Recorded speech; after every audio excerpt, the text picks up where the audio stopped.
Hey there, everybody. So, ancient Greece, we've all heard about it, right? The cradle of Western civilization, the birthplace of democracy, the Olympics, philosophy, Socrates, Plato, Aristotle, all that jazz. It's easy to think of the ancient Greeks as these perfect toga-clad geniuses, always philosophizing and sculpting beautiful statues. But guess what? They were human, just like us. And humans?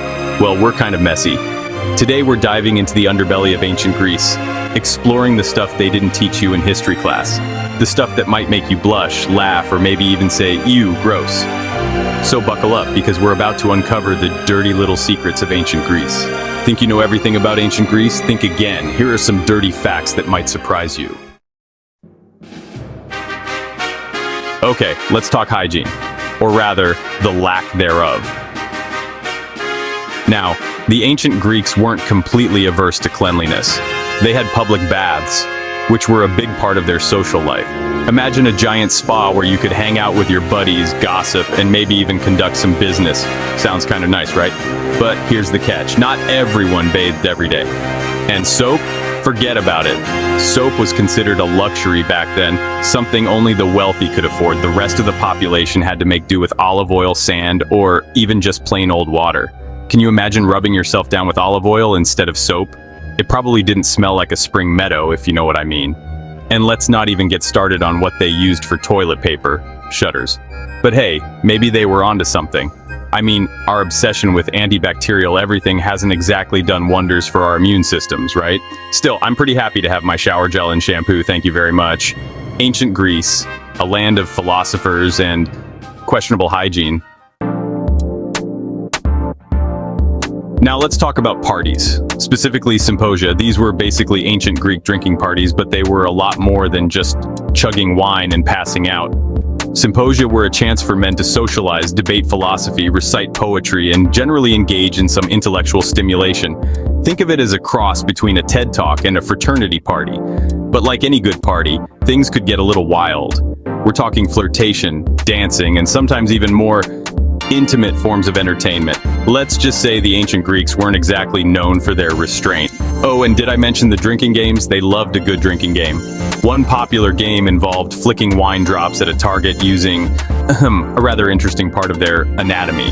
So yeah, symposia were a chance to let loose, have some fun, and maybe even engage in some philosophical debate, all fueled by copious amounts of wine. Chapter 3.